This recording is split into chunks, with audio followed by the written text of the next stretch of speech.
Good morning. It's 11 past 9 on the 8th of April 2022 in Beijing. Good evening to you if you are in the US watching on the 7th of April. It's the MTT News of the Week.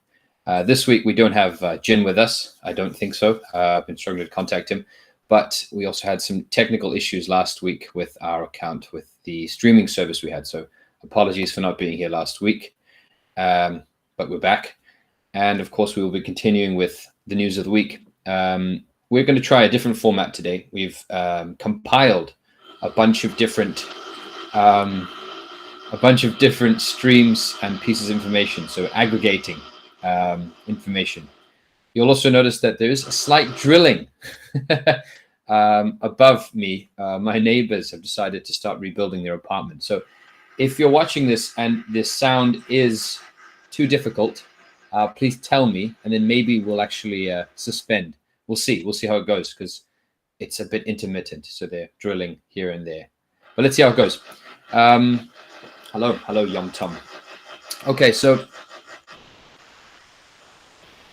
starting from Monday of this week. So on Monday, the big stories were obviously this Bucha situation. So obviously, as Russian forces were retreating from Kiev, pulling back from Kiev, I should say, northern parts of Kiev and the northern towns, or towns to the north of Kiev, the big story was the allegations coming from the Ukrainians accusing Russian forces of executing civilians.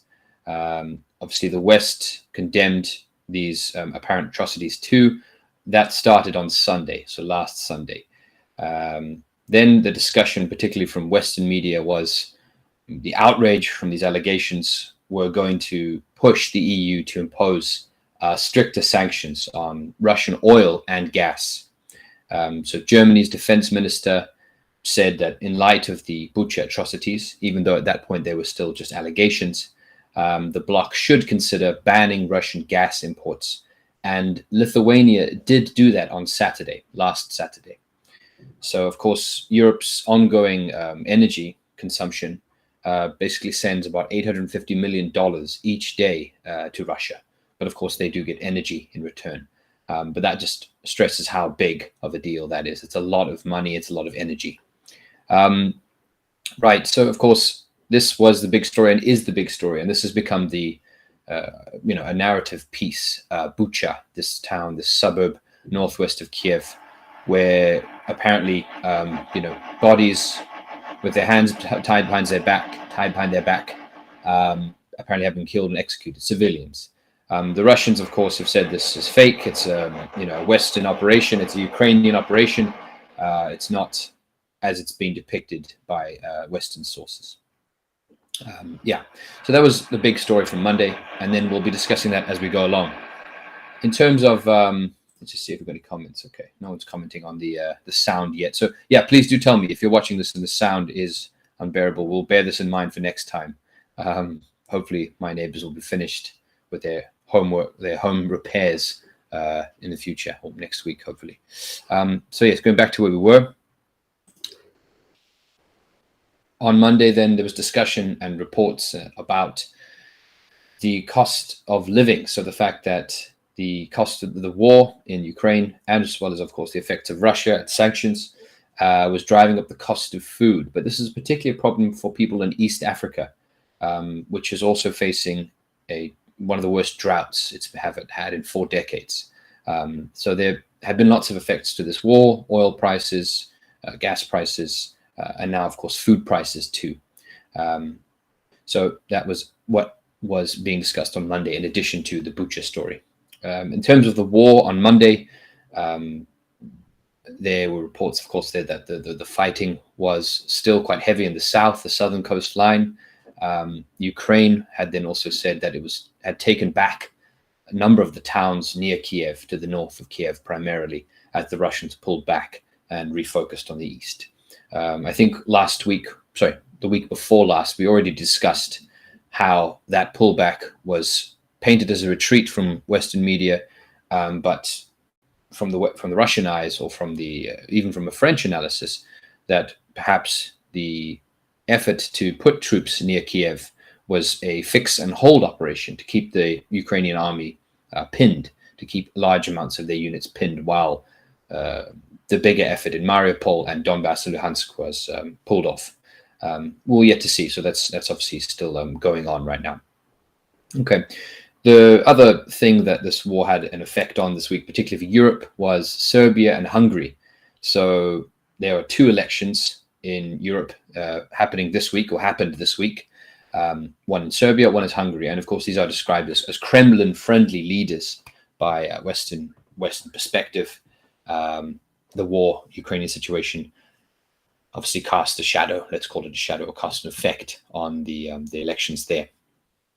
Other news, of course, was that the US continued to help arming Ukraine, sending some Soviet-made tanks to Ukraine. And then Pope Francis was being criticized because he has still not blamed Putin for the war. This was a Western criticism of Putin. I'm sorry, of the Pope. Okay, then in terms of moving away from Ukraine to Pakistan, Pakistan's parliament actually dissolved. So the Prime Minister, Imran Khan, dissolved the National Assembly and was calling for new elections on last Sunday. And he blocked a no-confidence vote that was supposed to happen and was expected to potentially remove him from office. This was seen as quite defiant, a bid to remain in power, particularly by Western perspective, such as the New York Times. So according to Western perspective, Khan is losing the backing of the military. And overall, this situation is threatening to plunge the country into a constitutional crisis. So yes, on Saturday, last Saturday, Khan said he would not accept the result of the vote. And he said that this is part of an American conspiracy against him. Okay, so obviously this is quite important because Pakistan is a very close ally to China. So if any push or change in that country to the West or to the US, that would affect, of course, China's relations with Pakistan. Pakistan is a key partner on BRI, as well as, in terms of regional politics, they're a very big partner with China in terms of infrastructure projects too. So we'll be continuing with I'll cover that story a bit more as we go along through the stream, because it does reach a sort of tipping point or a crescendo point. Yes. Okay, good. Yeah, so sound sounds like it's good. So our sound sounds okay. Thank you. And yes, we'll be mentioning Sri Lanka as well. Yes, that was also in the news. So I'll be covering that one too. Yes, coming back to the story. So I was just commenting on someone's thing there from the stream. Yeah, so we'll come back to Pakistan in a bit, just to give you some analysis and some perspective, of course. Pakistan has nukes. They've supported the Taliban in the past. And an interesting fact, which I didn't know, Pakistan obviously became independent in 1947 from Britain, but not one of its prime ministers has completed a full term since 1947, which is very surprising. Anyway, and Khan himself is a former cricket star who was elected in 2018. I guess you could describe him as a nationalist. His thing was about fighting corruption and actually distancing Pakistan from the US, which, let's just say, they've had a troubled history. And as I said already, if Khan went out, then it's likely that Pakistan might go closer to the US and to the West. Okay. Other news then on Monday from Asia, from that part of Asia, the Taliban have outlawed poppy growing. So, as you know, if you don't know, sorry, Afghanistan is the supreme place where poppy / opium is grown. Obviously, it's a cash crop for farmers in Afghanistan. But now the Taliban, who ruled the country since last year, have outlawed it. They outlawed it on Sunday. So they banned the use, sale, transfer, purchase, import, and export of wine, as well as heroin and other drugs. So wine is also out. The big thing with this is, of course, that it's a cash crop, and farmers have already planted the crop, which, for them is sort of a store of value, an investment. And if you haven't been following the news, Afghanistan is in a financial crisis right now, primarily because, well, of the collapse of the Western-backed government, but also because their funds, the reserves of the previous government, were not released to the current Taliban government. So essentially, they don't have their own reserve, and the country is on the brink of complete, collapse, economic collapse, and there's, lots of reports of starvation and issues. So having to take away the cash crop, even though it is heroin and poppy, is going to be add to that crisis. So we'll see how that goes. A pretty dire situation for Afghanistan in general. Just to give you statistics there, Afghanistan accounts for 80% of the world's supply of opium. So yeah, and this is not the first time that the Taliban have banned it. So the Taliban in the 90s banned it. Then when the invasion came in, they unbanned it because they needed money and they needed to tax the farmers, and the farmers needed to make money. So they've always had a back and forth relationship with poppy. Depending on how bad things are, they'll ban it or unban it. Nonetheless, so that's Afghanistan. Other news then for Monday, Sri Lanka's cabinet. So they resigned en masse on Sunday, and street protests broke out. And we'll continue speaking about that one in a moment because that story continues throughout the week. A 2-month truce was brokered between the parties in Yemen, the war in Yemen, which was brokered by the UN, and it went into effect on Saturday, which is good news. The people of Yemen have been suffering war for years now, mainly because of Saudi intervention and by extension, Western intervention. So I suppose perhaps this is a positive moment for the people of Yemen to have a relief from war. Other news then, in terms of Western Asia, or the Middle East, if you want to use that term, Israeli security forces killed 3 Palestinian militants in the occupied West Bank. And let's just take a look here quickly. I think someone might be, maybe Jen will be joining us. Okay, there we go. Yeah, sorry, just go back there. Yeah, so 3 Palestinians were killed by Israeli security forces. So there's been a back and forth, if you've not been following that, of Palestinians being killed by Israelis and then Palestinians responding, violence between the two sides.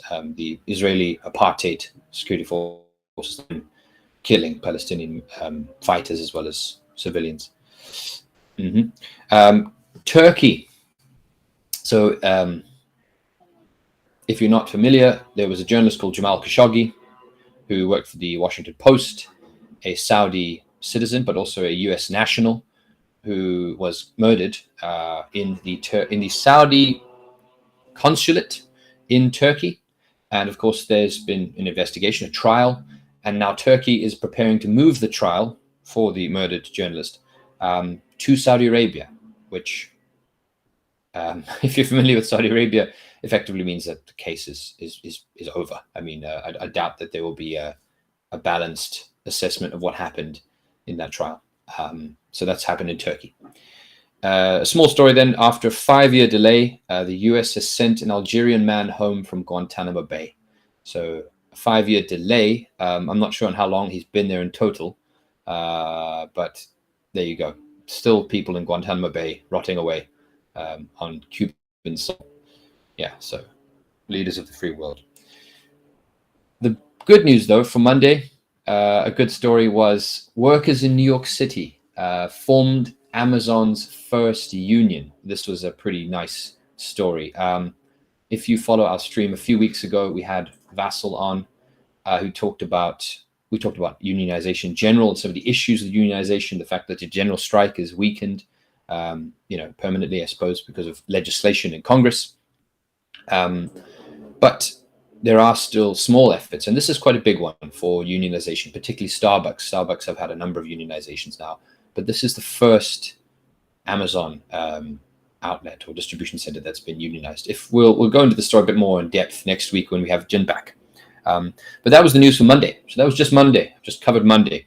But these stories that we've just spoke about pretty much carried on throughout the week. The other ones are, well, they'll come up. So we'll talk about France and also more on Bucha, as well as a statement from the Russian Communist Party. Okay, so Tuesday, Biden Biden called the Bucha stuff, he called it a war crime. He said this is a war crime, blaming Russia, and he said that the US would impose additional sanctions on Russia. Some European leaders also followed on this, demanded tougher sanctions and also a potential total ban on Russian fuel imports. Moscow obviously continued to deny that its soldiers had anything to do with the atrocities. They accused the West of fabricating evidence of the killings and saying anyone attributing to them to the country's actions could face prosecution. Okay. There was a discussion about these satellite images that allegedly show the bodies being there when the Russians left. But I've seen the footage, and I saw Sky News's analysis of this, where they said, even then, on a very right-wing Western source, the description was still, they seem to show, these could show, these seem quite conclusive. I mean, you can't have something that seems conclusive. I think that this should be investigated by an independent body as soon as possible and figure out what happened. Yeah, and to pick one side, to pick particularly to take the West's word on this would be ignorant of what's happened in the past with Western allegations of war crimes and Western allegations against their opponents.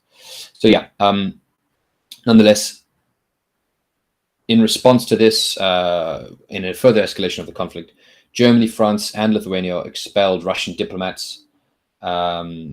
Yes, and then the beginning of the push for something big that happened later in the week was the US ambassador to the UN said that America and its allies would seek to suspend Russia from the UN Human Rights Council. Okay, so obviously, if you are unaware, Russia has a permanent seat on the Security Council, which is a pillar of the international system. So I don't think that the Americans would ever choose to push Russia out of that, but the UN Human Rights Council, they might push them out of that. That's a less, I guess, a less fundamental pillar of the international order. In terms of the state of the war, then, it seems that Mariupol still has some Azov fascists in it and some Ukrainian fighters in it. But they seem to be in a very tiny strip that might be in what's called the Azov style, I believe, steel works in there. So yes, still fighting there, but basically the city is effectively in control, in Russian control, but still with fighting going on and shelling going on. Yeah, apparently there's still 130,000 people in the city, stuck because of the fighting. So then following on from what we said on Monday, that election in Hungary, Viktor Orban, who's seen as a pro-Kremlin individual, quite a right-wing character in my opinion, he won re-election.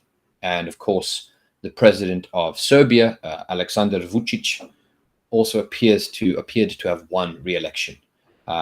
So the war didn't destabilize, it seems, their hold or their terms on power in Hungary or Serbia. Okay. A story about natural gas. So Europe was short, or is short, of 50 billion cubic meters of additional natural gas. So this thing about the energy effect of the war is quite, literally coming home to people. This is, again, now there's a gas shortage in Europe, as predicted when this conflict started. The idea of cutting off Russia from Europe would have an effect on gas. And there it is. Coming to Hong Kong. So Hong Kong has Hong Kong's leader, the person running it, is called Carrie Lam, and she announced on Tuesday that she would not seek a second term as the leader of Hong Kong. She obviously oversaw the 2019 riots, the response to the riots, and of course COVID. She has been criticized for her response to COVID, particularly in China. There was quite, compared to other cities, she had quite a high infection rate under her watch.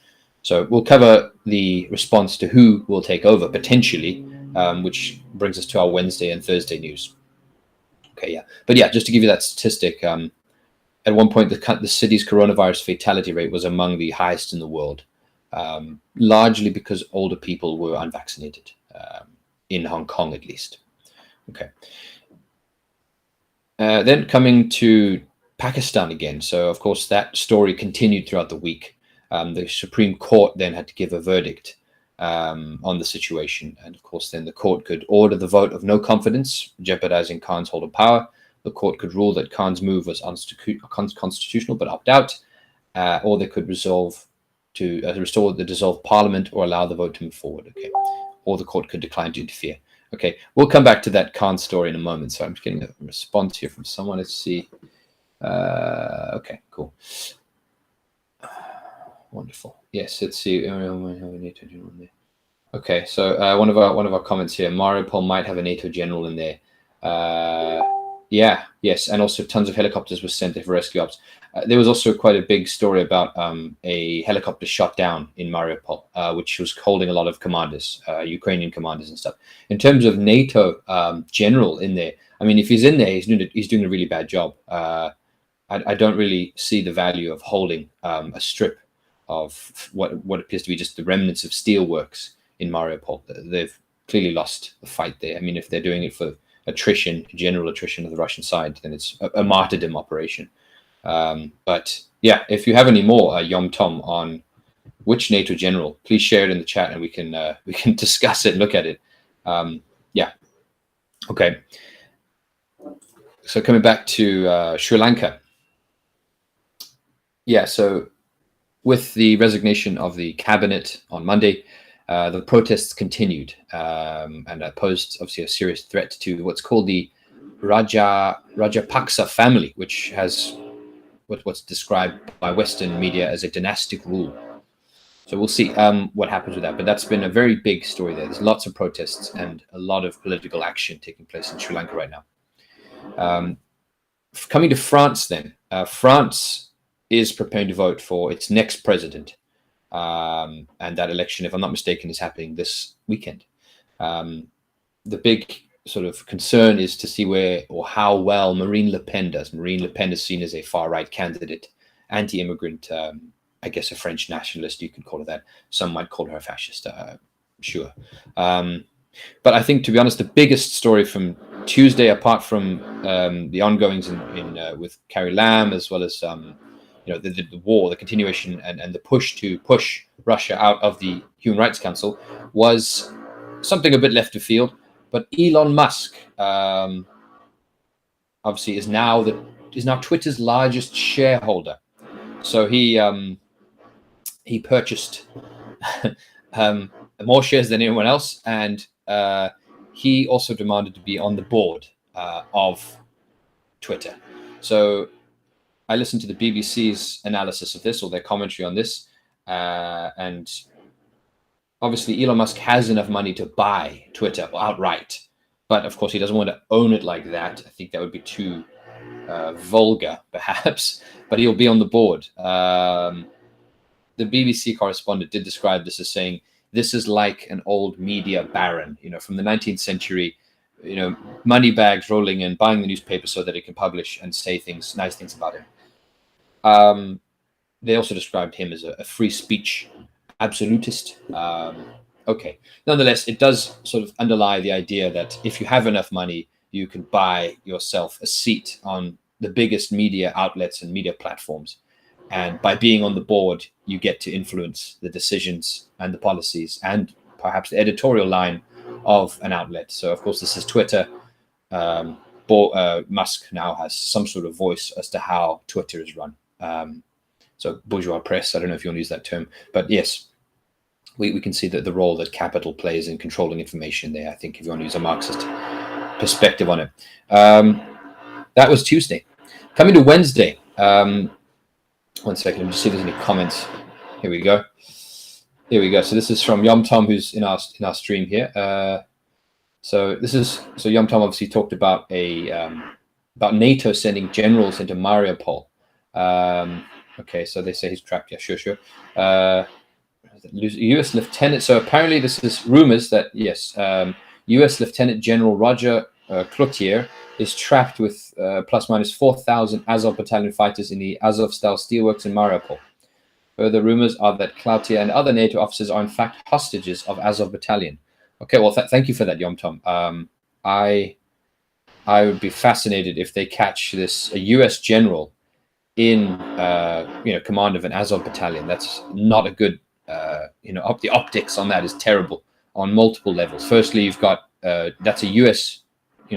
general. That's U.S. boots on the ground fighting Russia, which as much as NATO is sending arms and sending and has been training, having an actual soldier on the ground fighting Russian troops would be, that's the next level kind of stuff. I'm sure there are operatives, Western operatives, intelligence and whatnot, but fighting troops that's another ball game. Yes, no, the French Foreign Legion are definitely there, but I guess it's they're more as contractors on the ground there. But we'll see. I think I'll take your comment for that one, and we're not going to go any deeper on that one because it does say they are rumors. So we'll see what those rumors lead to. Fascinating contribution. Thank you, though. Thank you, Yom Tom. Okay, so coming back to Wednesday, Zelensky addresses the UN. So the Bucha narrative, the allegation of civilian killings, obviously became a big piece for Zelensky. And so after he visited Bucha, he went to the UN Security Council on Tuesday. Tuesday, so the news came out Wednesday, and gave a fiery speech where he said, where is the Security Council? It's obvious that the key institution of the world to protect peace cannot work effectively.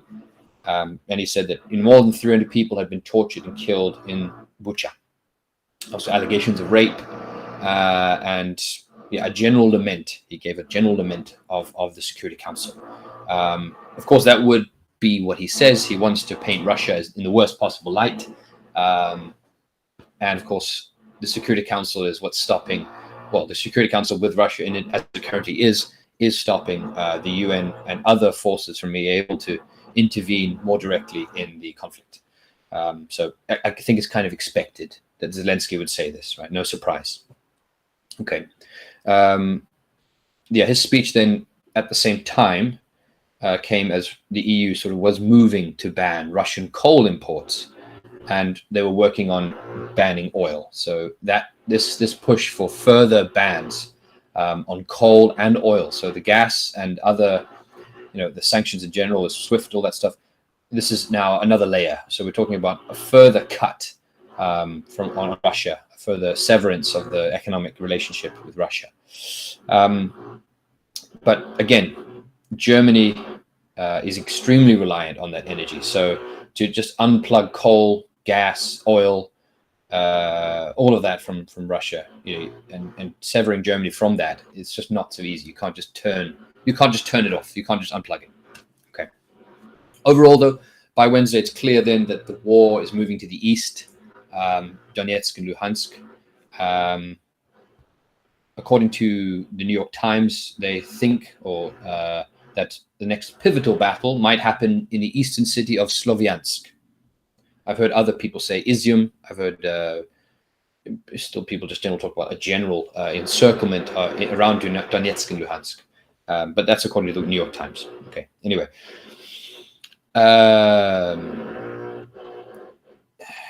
So further sanctions against Moscow. Another layer of sanctions, in addition to the oil and gas and coal and everything else, was to cut off Russian vessels from EU ports and also targeting two of Putin's daughters. So sanctions specifically, aimed at the two girls.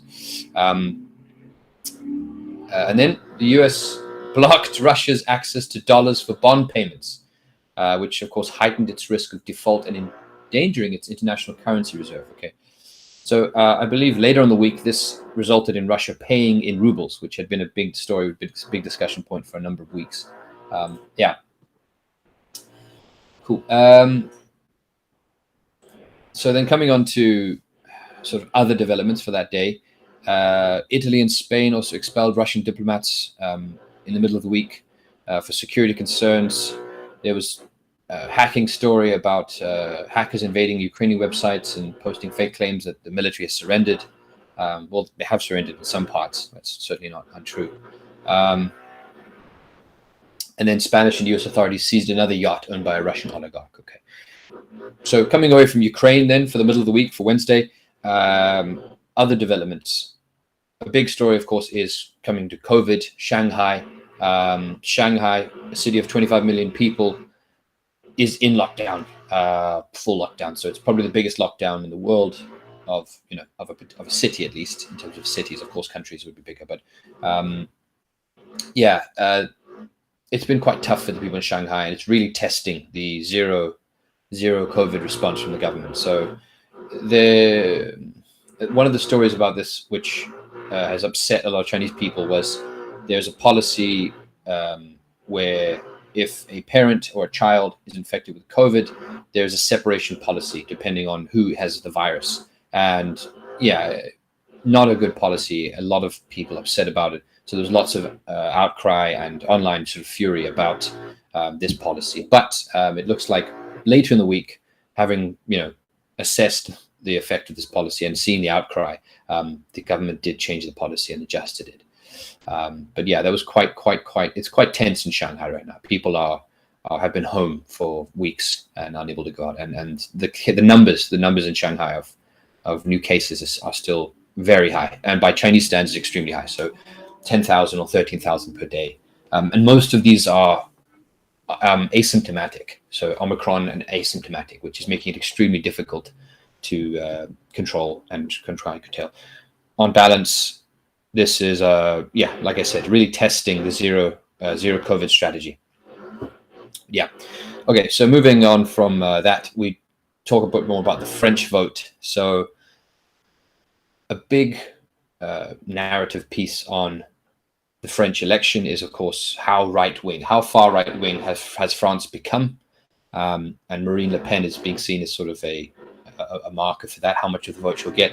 So the New York Times talks a bit about a number of anti-Semitic attacks. So a Jewish man being killed, hit by a tram after he was chased by a group of young men, and then refer back to another number of incidents in 2017 where a Jewish woman was killed thrown out of a window. So right now, the overall effect, what people are looking at when they look at the French election, is to see how far right wing they are, basically, at least in bourgeois politics. Of course, what they haven't reported here in the Western media is how much support Mélenchon has. There were some polls that he had at least 10%, and he would probably break through the first rounds of voting. But we'll see that this weekend. This weekend will come out, and next week when we come back, we'll be able to report on that. Okay, so coming to Thursday, the fighting in the east, again, this is a fact now that the fighting in Luhansk and Donetsk for Ukraine, the fighting is taking place there. That's the main effort now. 1 second. Yeah, and of course, this vote on the UN General Assembly on whether to suspend Russia from the Human Rights Council was actually, I think the results came out on Friday. This morning they're out. So yes, I'll talk about that in a moment. Just check my comments here. Yes. So one of the comments from our viewers, the ruble has reached pre-war levels. Yeah, and also the oil price is fluctuating in favor of oil-producing nations, but also in favor of Russia. So not only is the Russian ruble booming, actually, oil price is also having a great benefit for the Russian economy.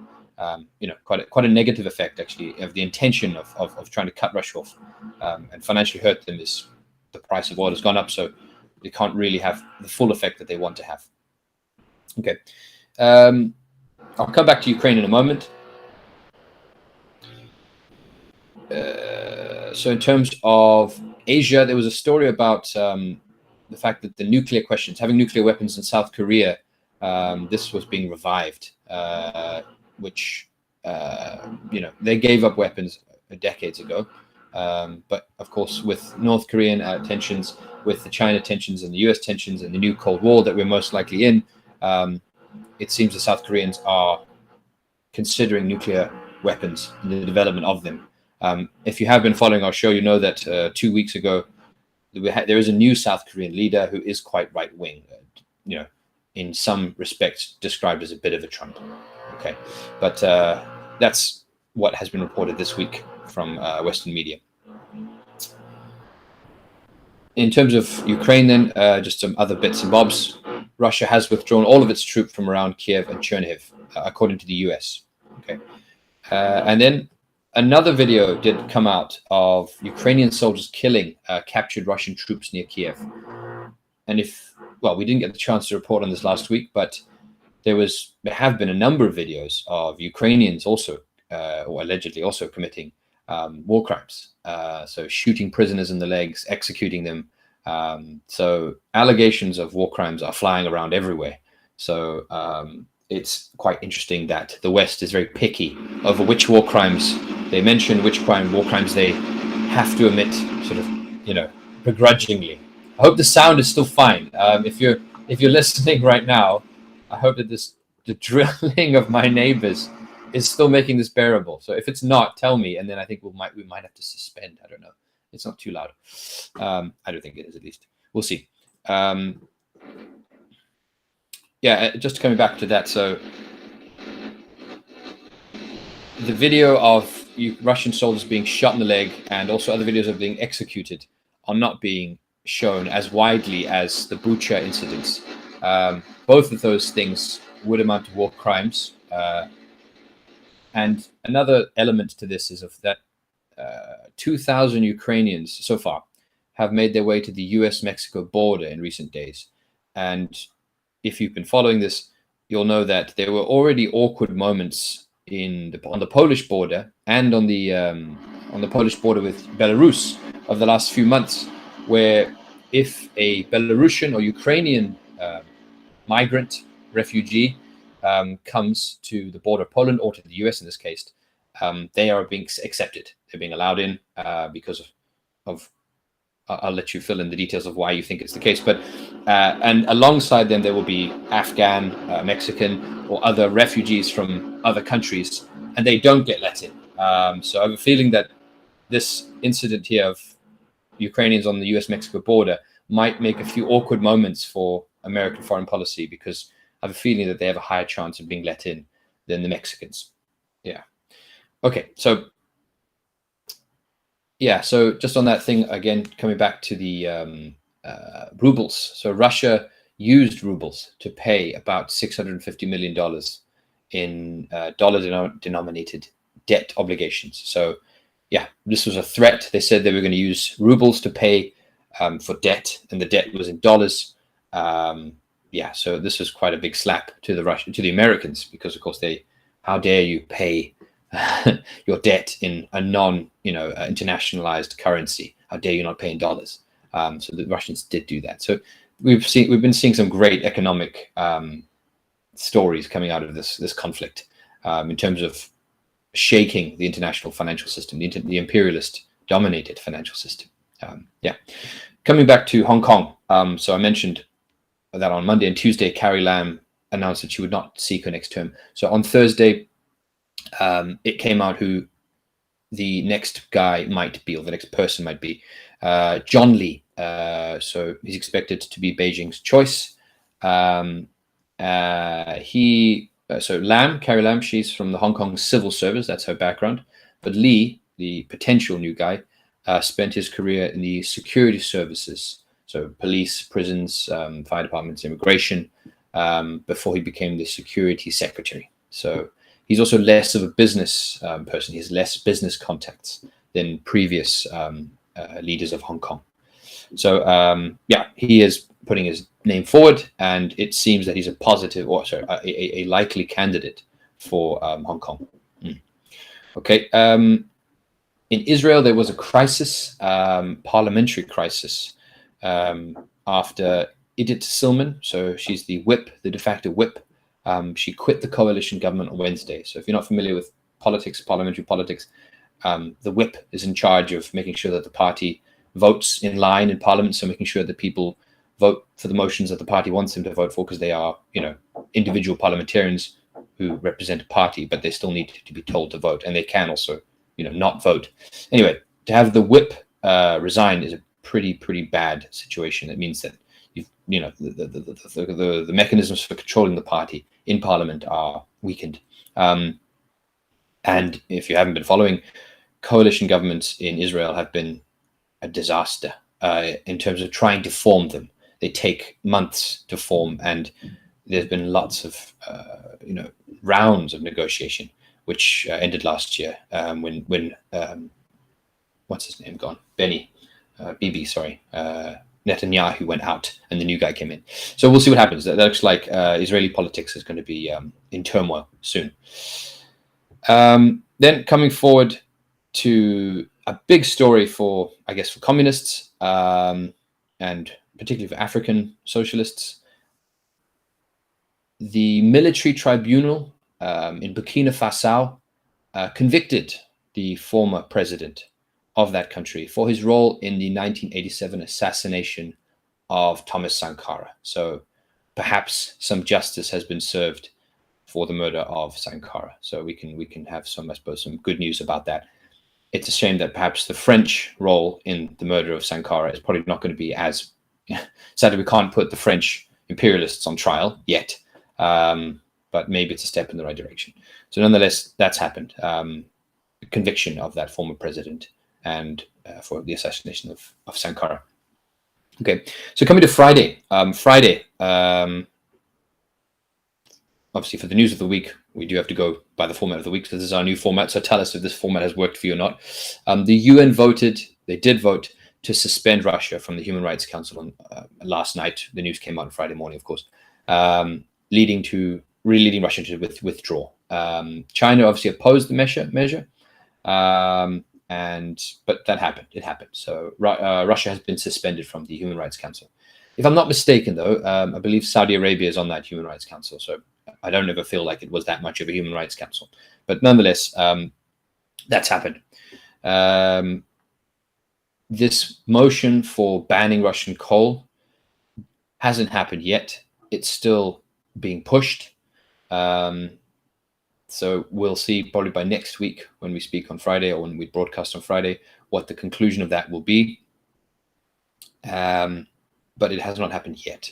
And that is the same for the oil. The effort to ban oil and coal has not happened in the EU yet. But we'll see where that goes. Still lots of pressure mounting on that one. Okay. Obviously, NATO is discussing sending more military aid to Ukraine. So that's still going on. I mean, in the week, the US had already sent tanks, Soviet-made tanks, to fight in Ukraine. But NATO is discussing sending more arms to add more fuel to the fire of the conflict. And the main reason being that they want to try and change the result, perhaps, in the fight in the east, which my guess is that Donetsk and Luhansk will, the Ukrainians will lose it, and it will fall back into the hands of the Donbass people. That's my guess. We'll see how that goes. That's going to take a while, though, because that is where the largest part of the Ukrainian army is in that part of. Okay, thanks, Todd. I'm glad that the drilling is fine. Thank you very much. Okay, cool. Yeah, so coming back to the conclusion for the week, fighting still holding out in Mariupol. There's still fighting. Mariupol still hasn't fallen, according to a number of sources. It's a very small sliver of the city that's being held by Azov, but it's still there.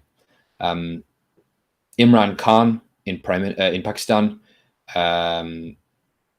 the Supreme Court did overturn his move to dissolve Parliament on Thursday.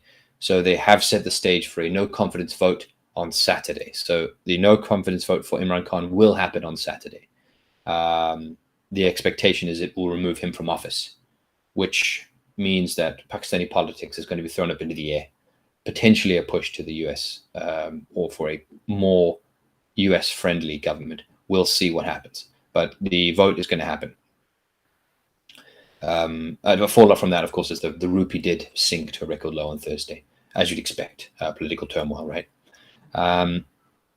In terms of Shanghai, also the policy was turned or changed after lots of petitions were signed, with the separation of children policy. So there was a change in that policy. The government did listen. in terms of that one. Then some other minor stories. We had Nancy Pelosi was supposed to be heading on her Asia trip. She tested positive with COVID, along with another bunch of administration officials, or regime officials, I should say. And this is a big story, though, because this actually might be to Pelosi's advantage, because it was widely reported that she was going to be heading to Taiwan. She was going to go to Japan and then to Taiwan. And the Chinese, Beijing, was not very happy with this, as you'd expect. So perhaps she's dodged a bullet there, and perhaps we've dodged the very heavy effects, diplomatic effects that would have come out from that. Obviously, a major contradiction to the one China policy, which we've discussed before with Jen when he's here. Perhaps Jen will be back with us next week. A minor story then, just to finish off from the news, which has come out, the latest news. The leader of Yemen has abdicated after the ceasefire took effect. So the ceasefire was announced earlier on the week, and now the leader of Yemen has abdicated. We'll have to follow that up a bit more next week, as we are running out of time. France is heading to the polls on Sunday for the presidential election, so we'll see what the result is. Marine Le Pen, the estimates is that Marine Le Pen doesn't have a strong, support, so we'll see what happens on Sunday. So a pretty big weekend ahead of us. Saturday is the no confidence vote for Imran Khan. Sunday, France goes to the polls. We've already had the Serbian leader re-elected this week, as well as the Hungarian leader re-elected this week. Oil and coal, banning of oil and coal imports to Europe is still on the table and being discussed in the EU. And the fighting continues in Mariupol, as well as in Donetsk and Luhansk. I'm just going to finish with a statement from the Russian Communist Party. So this is from the CPRF, Communist Party of the Russian Federation, and this is in relation to the Bucha incident. So this is their opinion on the matter. So I'll read this quickly for you, and then we will close. The heinous provocation of Bandera Nazis requires investigation. Statement by the chairman of the CPRF Central Committee. A real hysteria has begun in the West about the alleged atrocities of the Russian army in the city of Bucha, located near Kiev. The victims of the atrocities were allegedly discovered as soon as our army left the region. The Russian Federation has declared the necessity to call an urgent meeting of the UN Security Council in order to demand that Ukraine provides evidence. The Defense Ministry of the Russian Federation has already officially denied the accusations, stating that not a single civilian was injured during the location of Russian military formations in this city. Pictures of the so-called murdered individuals emerged only 4 days after the arrival of the Ukrainian troops down there. More other facts testifying the staged nature of this provocation are available. As you know, the key line maintained by the political and military leadership of Russia is the one aimed at maximum reduction of civilian casualties, as well as decrease in destruction of civilian infrastructure, and in general, the massacre of civilians is alien to the Russian/Soviet army.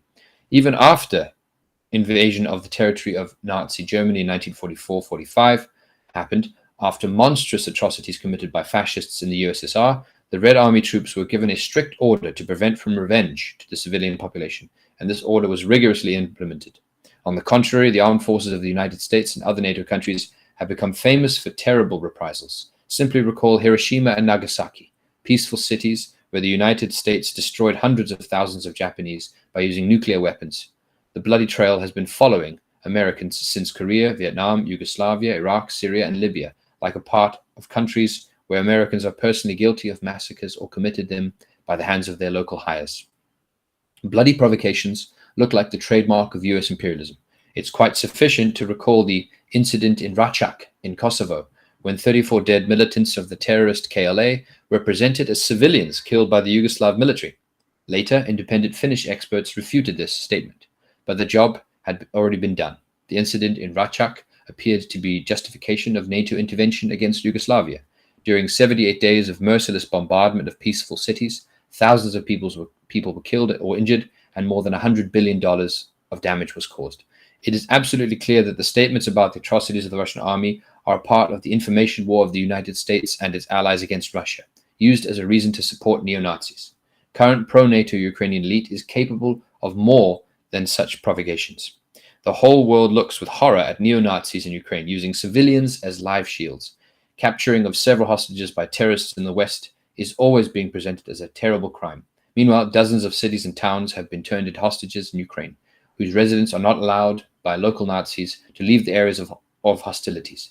The official authorities of Ukraine cannot contribute to the creation of humanitarian corridors, but affect in every possible way the departure of citizens from settlements in combat areas. In this line, first of all, the tragedy of Mariupol should be mentioned, where militants from Azov, Nazi regiment, have arranged firing points in multi-story buildings, along with prohibition for residents of these houses to leave the city. This is only a single, but not the most terrible example of deliberate genocide to which the civilized West turns a blind eye. The Communist Party strongly condemns the heinous joint provocation of Ukrainian and Western politicians and demands a comprehensive and scrutinized investigation, not staged fakes, but of numerous real crimes of Bandera Nazis, including the brutal torture of Russian military. And that's from Gennady Zuganov, the chairman of the CPRF Central Committee. So I'll leave you with that one. That is the last statement we have. Thank you for watching, everyone, and we'll be back next week. I think Jen will be back with us. We've had some technical issues over the last 2 weeks with drilling and whatnot, but if you have enjoyed this, please do like, subscribe, and hit the notifications bell and all that stuff. And we also will put this on our podcast. And also, please consider supporting us on Patreon, and we look forward to seeing you next week. So thank you very much for watching, and we'll see you soon. Bye-bye.